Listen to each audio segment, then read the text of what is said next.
Welcome to True Drew Podcast, your source for all things Nancy Drew. I'm your host, Avery, and on this podcast, we'll discuss everything from the Nancy Drew books, to computer games, to movie adaptations, and TV shows. Nothing is off the table. So if you're a True Drew, you'll definitely want to tune in for this podcast. Hey True Drews, and welcome back to another episode of the podcast. We're continuing our discussion of the 1970s Nancy Drew / Hardy Boys TV show today, and we're diving right in with Season 1, Episode 4, and that episode is called The Mystery of the Diamond Triangle. If you missed last Thursday's episode, you can go back and listen to it because I covered Season 1, Episode 2, The Mystery of Pirates Cove. But you honestly, the way this TV show works, it's like a lot of mystery / crime TV shows. You can kind of watch it out of order, like it doesn't really have any effect on the watching experience. And I guess you could argue that this podcast is kind of similar, like you don't have to listen to episodes in order, but I don't know, when I started this podcast, I thought, it's going to be so fun to go in chronological order with the books or the movies or TV shows. So I'm just an OCD freak like that. You don't have to be. But if you do want to know some fun facts about this show, I discussed them in last week's episode. So that's the only reason I would insist, hey, listen to that one first. Because for this episode, we're going to just dive right into my direct quotes and notes. So in this episode, we open up with a bang because Nancy and George are in this plane and Nancy's flying it. And I got instant flashbacks to the Sky Phantom mystery, that whole book, because Nancy, Bess, and George go to this ranch in the book, and Nancy learns to fly at this aviation school, so I thought this was really neat. It's also kind of funny because while Nancy and George are up in the air in the plane, Ned is driving around on the ground and kind of tracking their progress from his truck, and he's got this CB radio, and so he'll talk to Nancy every now and then. I think one thing that this 1970s Nancy Drew TV show did very, very well is they didn't take a lot of direct plots from the book. Like they would mash some of them together, which we'll see in later episodes, but they did a great job of showcasing all of the talents that Nancy has in the books in the TV show. So this episode is called The Mystery of the Diamond Triangle, and according to Nancy, the Diamond Triangle is the highest award that you can receive in the Soaring Society, which I guess this is just some kind of cool aviation type club, but I was like, that's a really fun name. I kind of like that. The Soaring Society. I just had the strongest urge to sing that song from High School Musical about soaring and flying, but I won't do that for your ears.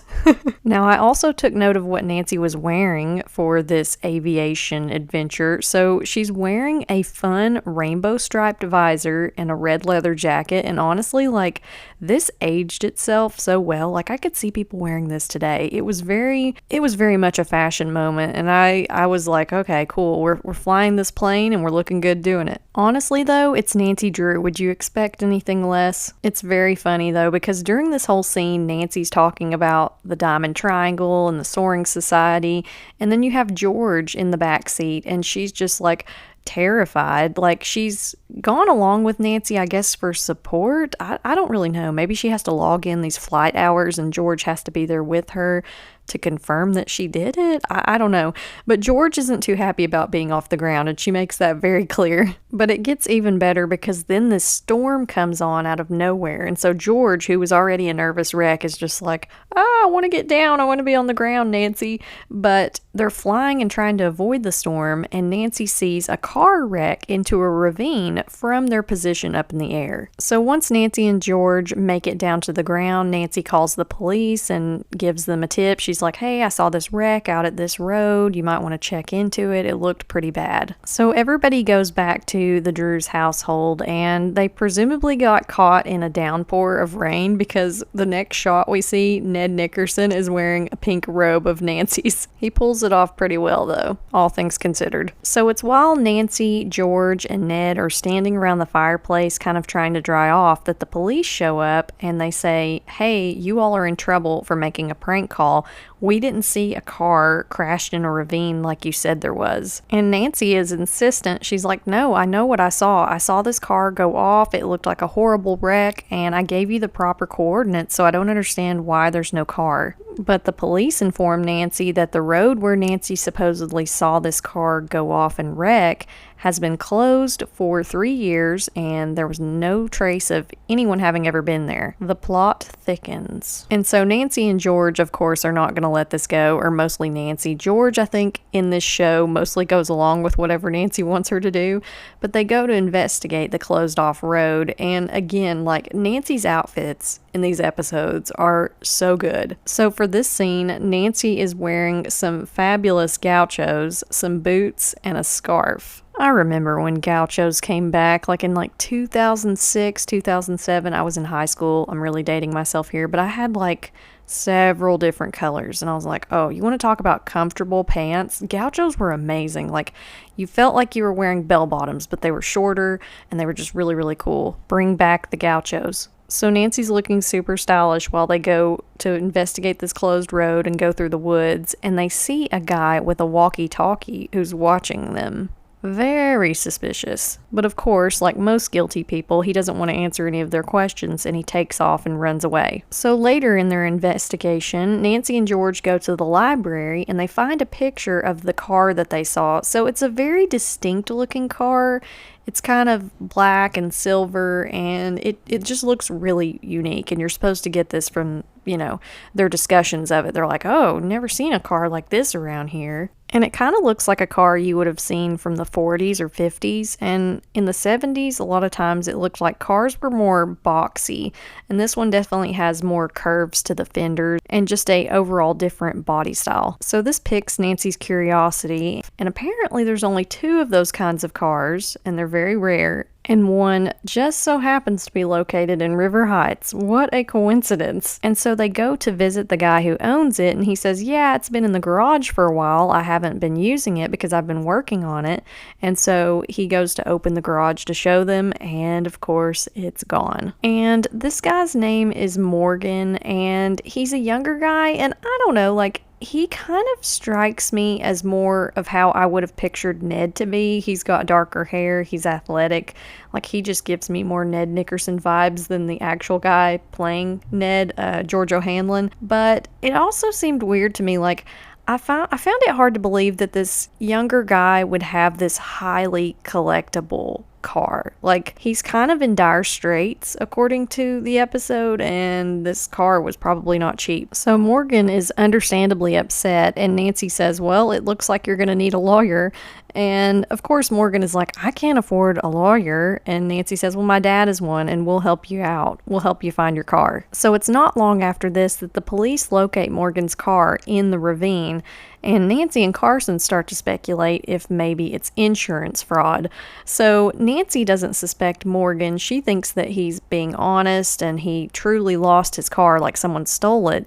And Carson's kind of playing the angle like maybe we can't trust Morgan. I think the episode says that Morgan is trying to support his sisters and his mom, so Carson's kind of speculating maybe he committed this insurance fraud because it would pay out a pretty penny. So this next note that I wrote down, I just thought it was funny because Ned wants to fly the plane at one point in this episode, but he doesn't want to put his glasses on to fly.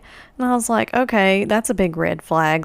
What you look like isn't as important as you flying this plane as well as you can. Also, we've seen you wearing Nancy's bathrobe this episode, so glasses are the least of your problems. But it is at this point during the episode when Nancy and Ned spot a man, the same exact man with the walkie-talkie that was spying on Nancy and George earlier. So who is this guy, and why is he always around when these bad things happen? So next, Nancy and George go back to the ravine and where the road has been blocked for so long, and they find where a bridge has been reconstructed. So they go across that through the woods, and they find what looks like a car garage just in the middle of nowhere. So they sneak up to the window to peek in, and they see 2 men playing cards, and George recognizes one of the men as the one with the walkie-talkie earlier that was spying on them. So she tells Nancy this, and then Nancy says, we need to get closer and see what this is all about, what they're doing here out in the middle of nowhere.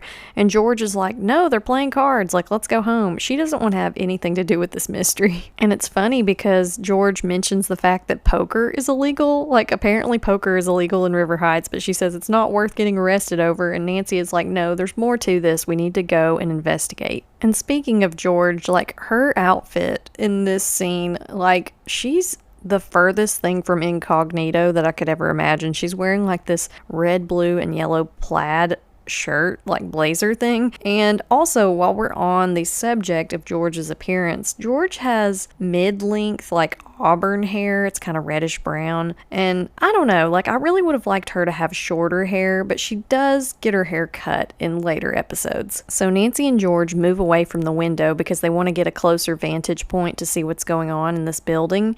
And the men playing cards overhear them and they capture them. And meanwhile, Ned has arrived at the Drews household and he's calling for Nancy and nobody answers. The home is empty, so he gets worried about her and he finds a map that she left on Carson's desk and it's in the shape of a triangle. So Ned takes the map coordinates and he heads off to help Nancy. And it's right after this scene that Carson, Morgan, and a policeman show back up at the Drews house and they just miss Ned, but they're talking and the policeman says, we think what's going on is basically this car insurance company, I think it's called Apex, has been keeping track of the cars that are in their database that are more high value, and then they're going and stealing those cars and then reselling them on the black market. And Morgan, who's sitting there listening to this conversation, is like, I have insurance through Apex, and if anybody's car is classified as high value and rare, it's definitely his. So we cut back to Nancy and George, who are sitting in this storeroom and they're looking out at this garage bay where all these men are working on all these car parts, and they're starting to put the pieces together too. They see the man who is the insurance agent for Apex out there in the bay, and he's like, we've got to get rid of all these cars and get rid of them fast, because they know Nancy and George know what's going on and it's only a matter of time before everyone else does too. So Ned is en route to Nancy and George and he goes on his CB radio and he tells Carson what's going on and tells him to bring the police. And when Ned finally shows up to this garage out in the middle of the woods, he sneaks in and it's pretty genius. So in order to blend in and not be detected, Ned scoops up some car tires and he's carrying them over his shoulders so his face is kind of obscured. And he walks right through the bay, right between all of these criminals, and they're all scurrying around trying to get rid of evidence.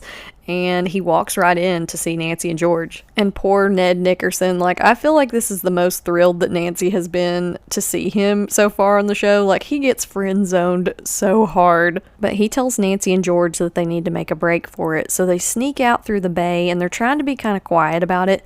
But then these guys are like, hey, there goes the prisoners. So then what ensues is the coolest, like, getaway scene that I've seen in a while. So in order to get away from the bad guys, Nancy, Ned, and George are like swinging all these car parts at these guys. Like there's tire irons and there's an engine hanging from the ceiling, so they take it and they push it and swing it at these other guys. And then there's these mechanic creepers. They're like the big board looking things with wheels on them that people go under cars to work on cars with.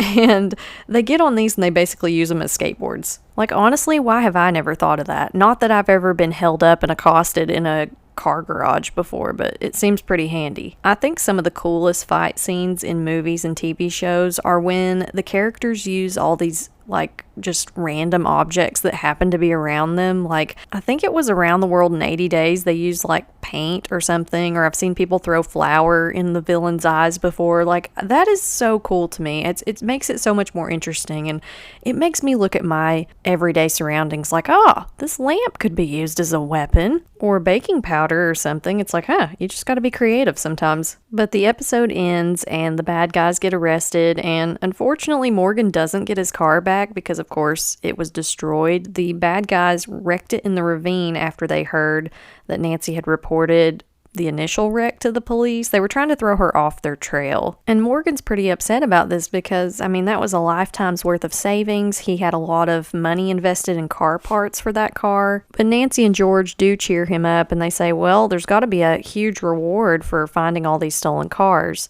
And of course, Nancy's not going to take it because she never takes any kind of compensation. So here are some of the quotes that I thought were the funniest from this episode, The Mystery of the Diamond Triangle. This first quote is from George, and she says, "You get a diamond triangle, I get a nervous breakdown." And then when Nancy sees Ned wearing her robe, she says, "That robe fits you beautifully, Ned." Another funny quote was from Ned in this episode, and he says, "You can play in my backfield anytime." That was definitely a come on. And another one from Ned, he was talking about flying, but I started dying laughing when he was like, "I've been needing some stick time." This next funny quote goes to George, and she said, "Hurry, come on, you should be a drill sergeant." And the last funny quote from this episode was Nancy saying, "Well, that's one way to get a parking place." So let's talk about some things that I liked and some things that I didn't like about this episode of the 1970s Nancy Drew TV show. So one thing that I liked, Nancy's style in this episode was pretty amazing. The gauchos, the visors, the bandanas, boots, leather jackets, Nancy wore some really cool stuff. I also really liked getting to see Nancy flying a plane. I wasn't sure if we would have some of Nancy's bigger talents from the book showcased in this show, so I was really pleased to see this in this episode. Now, some of the things that I didn't like, I didn't really like that at some points in this episode, Ned would insinuate that Nancy can't do things on her own. He's very helpful in the show, but I just get this different vibe. I don't know if it's just the actor's portrayal, but the Ned in the books was very much like, "Nancy, I know you can do this." And I still just get this vibe in the show that it's just this undercurrent of "Well, I'll help you, Nancy, because I don't think you can do this on your own." Maybe that's me just reading into it, though. I don't know. But also, I think it's because Ned works for Carson in this show, and it's very much I don't like how they did that because it kind of makes it seem like Nancy is his charge, he's babysitting her in a way. It's oh, well, I have to watch out for my boss's daughter because I might lose my job. It's just, I don't know. It's a weird vibe. It's a weird line to kind of tread. Now, as I've been watching these episodes, I've been trying to look and see if there's anything about them that reminds me of any Nancy Drew books or Nancy Drew games. And I could only think of one, but this show episode really reminded me of the book The Sky Phantom. So if you enjoyed this episode of the 70s TV show, you would probably like that book. So as far as giving this episode a magnifying glass rating, I gave it 3 magnifying glasses. I liked it a little less than the pilot episode for Nancy Drew's episodes, and I don't know.